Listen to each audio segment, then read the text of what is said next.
और अब मुलाहिजा कीजिए आज की खुसूसी रिपोर्ट। कराची पुलिस ने तमाम बसों, टैक्सियों, रिक्शों और मिनी बसों के ड्राइवरों का खुसूसी तौर पर शुक्रिया अदा किया है, जिन्होंने और दिनों के मुकाबले में ज्यादा हादसात में हिस्सा लेकर ट्रैफिक के हफ्ते को कामयाब बनाया है। पता चला है कि ट्रैफिक का हफ्ता कामयाबी से मनाने के बाद महकमा पुलिस खुश इखलाकी का हफ्ता भी मनाने वाला है। हमारे नुमाइंदे की इत्तला के मुताबिक इस सिलसिले में एक तरबियती कैंप लगाया जाएगा, जिसमें पुलिस वालों को मुस्कुराने और नर्म लहजे में गुफ्तगू करने की तरबियत दी जाएगी। तवानाई की बचत का आला मुजाहरा करने पर KESC और वापडा ने अपने अपने महकमे से एक एक कारकुन चुना है, जिसे खुसूसी इनाम दिया जाएगा। पता चला है कि इन कारकुनों ने मुख्तलिफ इलाकों में कई घंटे ब्लैकआउट करके और वोल्टेज ड्रॉप करके खासी तवानाई बचाई और इस तरह इनाम के मुस्तहिक ठहरे। रोटी कारपोरेशन के एक तर्जुमान ने बताया है कि मुल्क में पकी पकाई रोटी को मकबूल बनाने के लिए अनकरीब कारपोरेशन की तरफ से जगह जगह आरा मशीनें लगाई जाएंगी, जहां रोटी को छोटे छोटे टुकड़ों में मुफ्त काटने का माकूल इंतजाम होगा। तर्जुमान का कहना है कि इन टुकड़ों को सिर्फ 2 दिन पानी में भिगोने के बाद निहायत आसानी से खाया जा सकेगा। तवक्को है कि इस इक़दाम के बाद कारपोरेशन की रोटी बहुत मकबूल हो जाएगी। बेगम, तुम्हारी खबरें खत्म हो गई? तुम ऐसा करो, फौरन घर जाओ और जाकर भिंडी गोश्त पकाओ। मैं तंदूर से रोटी लेके अभी आ रहा हूँ। जब देखो भिंडी गोश्त, यहाँ भी नहीं बैठने दिया भिंडी गोश्त। दिमाग खराब करके रख। और अब तिजारत के मुतालिक एक खुसूसी रिपोर्ट। फिल्म इंडस्ट्री में इस हफ्ते भी मंदी का रुझान रहा। मई वादे में हीरो और हीरोइनों के सौदे 50,000 से शुरू होकर 500 रुपए फिल्म पर खत्म हुए। विलनों के सौदे 25,000 से शुरू होकर 200 रुपए पर खत्म हुए। इंडस्ट्री के एक तर्जुमान ने अपने बयान में इल्ज़ाम लगाया है कि इनका धंधा खराब करने में सबसे बड़ा हाथ टेलीविज़न का है। उन्होंने हुकूमत से मुतालबा किया कि तमाम टेलीविज़न प्रोग्राम फौरी तौर पर बंद कर दिए जाएं। इनका कहना है कि टीवी प्रोग्रामों की वजह से पब्लिक का अखलाक इतना ख़राब हो चुका है कि अब वो पाकीज़ा उर्दू और पंजाबी फिल्मों की तरफ रुख ही नहीं करते। आखिर में उन्होंने कहा कि अगर टीवी पर पाबंदी मुमकिन नहीं तो फिर तमाम फिल्म वालों को टेलीविज़न में भर्ती कर लिया जाए। और इसके साथ ही आज की खुसूसी रिपोर्ट अब ख़त्म हुई। खुदा मुझे बचा।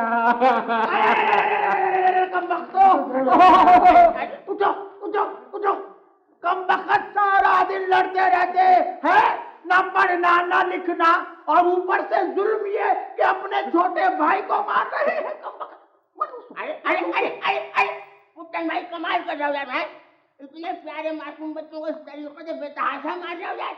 माशाल्लाह, मैं ये तो खूब ठीक मुझे लगा रहा था।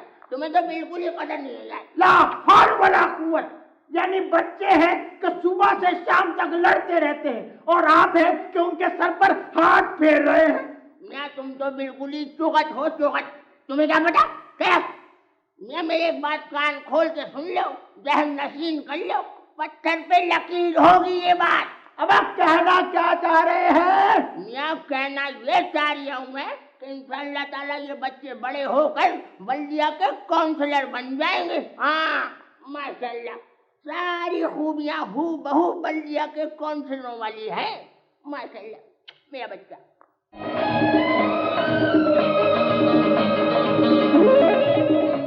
ज़हानत और टैलेंट किसी की प्रॉपर्टी नहीं है। जैसा कि आप लोग जानते हैं, ये यंगस्टर्स का प्रोग्राम है। आज सबसे पहले मैं जिस नौजवान को इनवाइट करूंगी वो क्रिकेट के बहुत मायनाज प्लेयर हैं और इसके साथ साथ मक्खियों की नफ्सियात पर रिसर्च भी कर रहे हैं। तो तशरीफ़ लाते हैं नौजवान खिलाड़ी तंजीम आसिफ साहब।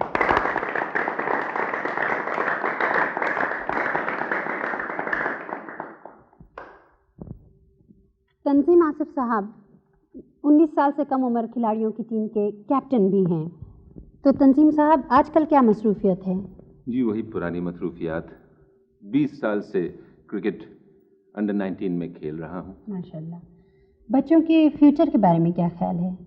हमारा बड़ा बेटा टेस्ट प्लेयर है, छोटा कॉलेज में पढ़ता है, और अभी अभी मुझे टेस्ट खेलने की दावत भी मिली है, मगर मैंने ये फैसला किया है कि मैं अंडर 19 ही में खेलूंगा। क्रिकेट के किस शोबे में आप स्पेशलिस्ट रहे हैं? जी, मैंने जब क्रिकेट शुरू किया तो मैं बॉलर था, और जब मैं बॉलिंग करता था तो मुझे नज़ले की शिकायत हो गई।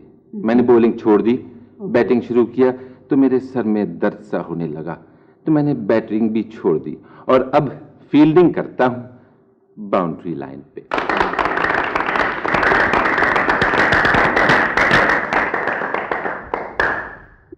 अब मैं जहमत दे रही हूँ एक ऐसे नौजवान शिकारी को जो शिकार के अलावा सितार भी बहुत अच्छा बजाते हैं, तो तशरीफ लाते हैं गुलजार मेहदी साहब।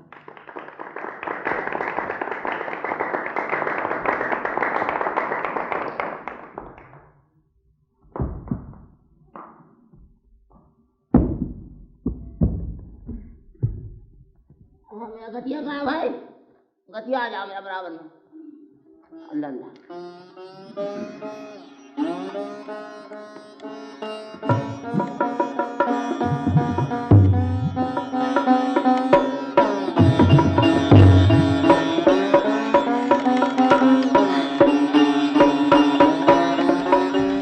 भाई बहुत खूब, बहुत अच्छा बजाते हैं आप, बहुत खूब।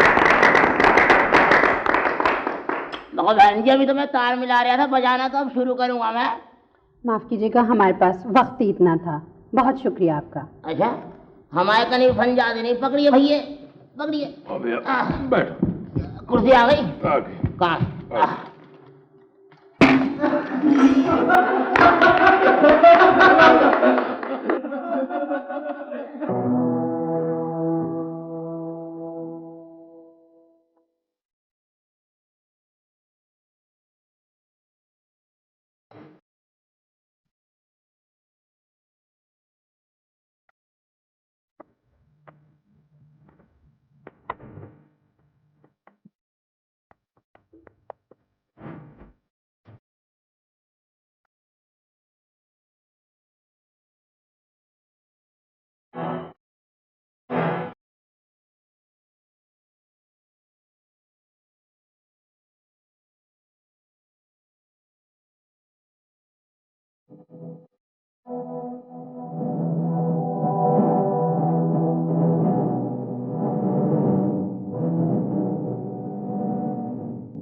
दांतों की मजबूती के लिए जैकुलिन टूथपेस्ट।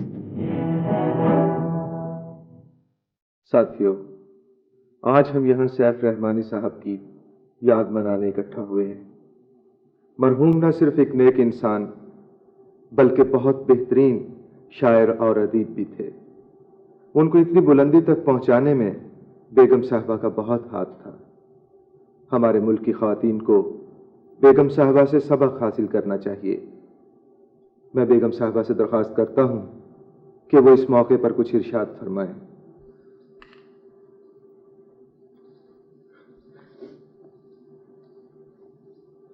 उनकी हर खुशी मेरी खुशी थी। उनके मुंह से निकला हुआ एक लफ्ज भी मेरे लिए हुक्म का दर्जा रखता था। हमेशा लिखने बैठते तो मुझसे मशवरा करते थे। हमेशा घर देर से आते थे, मगर मैंने कभी कोई एतराज नहीं किया। सबसे बड़ी बात यह कि जिंदगी में मैंने कभी उनसे कोई झगड़ा नहीं किया। झूठों पर खुदा की लानत बेगम। ये वो बैल है जिससे कहा गया था कि आ बैल मुझे मार। अब यहाँ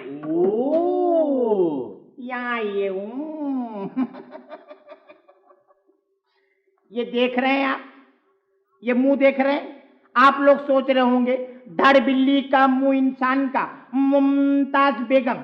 ऐसी कोई बात नहीं। ये दुनिया की वाहिद खातून है जिनको अपने शौहर से कोई शिकायत नहीं। अब यहाँ ये तशरीफ लाइए, यहाँ तशरीफ लाइए। ये जूते आप देख रहे हैं? ये आप लोग सोच रहे होंगे कि इब्ने बतूता के जूते। जी नहीं, ऐसी कोई बात नहीं। इस जूते के पहनने वाले ने 10,000 मील का सफर तय किया। अब आप लोग सोच रहे होंगे कि उसने पूरे पाकिस्तान का पैदल चक्कर लगाया। जाहिर बात है। ऐसी कोई बात नहीं है। इसके पहनने वाले ने अपने घर से शनाख्ती कार्ड के दफ्तर के 22,000 चक्कर लगाए। अच्छा। और मजे की बात यह कि शनाख्ती कार्ड हासिल नहीं कर सके। ये देख रहे हैं आप, सुन रहे हैं आवाजें? नहीं, आप खुद लीजिए और खुद पहचानिए। ये लीजिए, आप भी। मेरे ख्याल में चांद का पत्थर है ये। नहीं, स्काईलैब का कोई टुकड़ा लग रहा है मुझे। लाइए, आप दोनों धोखा खा रहे हैं। दरअसल ये पत्थर हमारे कराची टीवी की कैंटीन में से हमने एक प्लेट बिरयानी की मंगा ली थी, उसमें से ये निकले। ओह जी। ये पगड़ी आप देख रहे हैं? हशमत खान की? जी नहीं, इस पगड़ी को कोई 15,000 मर्तबा ठोकर मारी जा चुकी है। इसमें हैरान होने की कोई बात नहीं, ये हकीकत है। पिछले 22 साल से हमारी फिल्म इंडस्ट्री में हीरोइन का बाप हीरो के बाप के कदमों पे रख देता है और हीरो का बाप उसे ठोकर मारता है और कहता है ए शादी नहीं हो सकती है, बारात वापस जाएगी। ओह, तो ये है सूरत हाल।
नाजरीन, आज हम आपकी मुलाकात एक रिक्शा ड्राइवर साहब से कराते हैं। उन्हें स्टूडियोज में खास तौर पर जहमत दी गई है, तो आइए इनसे मिलते हैं। अस्सलाम वालेकुम खुदावख्श साहब। वालेकुम सलाम। और रश्का खाली नहीं आया? जी वो तो हमें पता है, लेकिन आप स्टूडियोज में हैं, रिक्शे में नहीं। आपसे दरअसल कुछ बातचीत करनी है। कर ले बातचीत, मगर 2 रुपए मीटर से ज्यादा होंगे। अरे साहब वो तो हम दे ही देंगे। आप ये बताएं कि आप रिक्शा इतना तेज क्यों चलाते हैं? मेरा मतलब है आपको कुछ डर नहीं मालूम होता? ओए हम कोई पैसेंजर हैं जो डरेंगे? वो तेज रफ्तारी की एक और वजह भी है कि हमारे को बचपन में रेस का घोड़ा भगाने का बड़ा ही शौक था। अच्छा। तो हमारे अब्बा जी कहने लगे पुत्र रेस का घोड़ा छोड़ो, हम तुमको रश्का दिला देते हैं। अच्छा। बस उस दिन से हमने रश्का चलाना शुरू कर दिया। अक्सर ये देखा गया है कि आप एक सवारी के साथ साथ दूसरी सवारी भी बिठा लेते हैं, इसकी क्या वजह? शायद आपने वो गाना नहीं ना सुना हुआ कि कल्ला बंदा होवे पावे कल्ला रुखनी, दोवां कल्लियां नूं हुंदा बड़ा दुख नी, तू कल्ली कल्ली किथे चली है नहीं, जरा ठहर जा। अच्छा। तो उसमें होता ये है जी कि जब रश्के में कल्ला पैसेंजर बैठा होता है ना जी, तो वो बोर हो जाता है बेचारा। तो हम रास्ते से दूसरा पैसेंजर उसके साथ बैठा लेते हैं, तो आपस में वो लोग गपशप लगानी शुरू कर देते हैं, बातचीत करनी शुरू कर देते हैं, पिकनिक जैसा माहौल हो जाता है। तो उसमें होता ये है कि वो बातों में इतने मसरूफ होते हैं कि वो उनके रक्शे के मीटर के ऊपर नजर ही नहीं जाती कि वो कितने पैसे बना रहा है। अच्छा, एक बहुत ही जाती सवाल है, आपकी शादी हो चुकी? लो जी, हमारे 7 बच्चे हैं के। अच्छा, तो उन्हें आपने पढ़ाया लिखाया होगा? लो, हम अपने बच्चों को दुश्मन है जो उनको पढ़ा लिखा के वो क्या कहते हैं, वो कल रख बना दें उनको। आपका मतलब है क्लर्क? जी हाँ, वही कल रख। अच्छा। वो हमारे जो बेटे है ना, वो हमारी तरह जनाब रिक्शा चलाएंगे, नरसवारी चलाएंगे, वो पैसा कमाएंगे। 6 बेटे हमारे बहुत अच्छे हैं, बहुत मुतमईन हूँ मैं उनसे। लेकिन जो हमारा एक लड़का है ना जी बड़ा, ओए होए होए होए, तौबा तौबा तौबा जी, मैं तो तौबा करता हूँ, आप भी कर लें। तौबा तौबा तौबा, हाँ जी, ऐसा बदतमीज है जी वो, ऐसा बद दिमाग, ओए होए होए, मैं आपको क्या बतलाऊं जनाब। भाइयों को अलग तंग करता है ना जी वो, मलयाली अलग परेशान है, उसको काम कुछ को कुछ कर देता है, दैनिक इत्तेफाक उसका हमेशा इधर उधर खराब ही रहता है जनाब, हर वक्त जनाब चिड़चिड़ापन जहन में, ऐसा चिड़चिड़ा के मैं आपको क्या बतलाऊं। दूसरों को तो छोड़ो जी, अपने बाप को भी नहीं ना छोड़ता वो। अच्छा? कल मेरे रिश्ते की हवा निकाल दी उसने। बस मैंने उसकी इन्हीं आदतों से अंदाजा कर लिया है और फैसला किया है मैंने कि मैं उसको ट्रैफिक पुलिस में भर्ती करा दूंगा, उधर वो बहुत अच्छा रहेगा। ये बड़ा अच्छा आइडिया है आपका। अच्छा, एक बात है कि आपको कोई गाना पसंद है? हाँ जी, हमको गाना पसंद है। सुनाए कोई पसंद? बिल्कुल जी, जितने भी रश्के वालों को जो भी गाने पसंद होते हैं ना जी, वो अपने रश्कों के पीछे लिख देते हैं। जी। मुझको भी एक गाना बहुत पसंद है जी, सुनाऊं जी? हाँ जी, सुनाए। निकल कर तेरे रिक्शे से ये पैसेंजर कहाँ जाए, वाकई कहाँ जाए? निकल कर तेरे रिश्के से। जी, अरे भाई आपको क्या हो गया? जी, पलाग में कचरा आ गया। अच्छा अच्छा।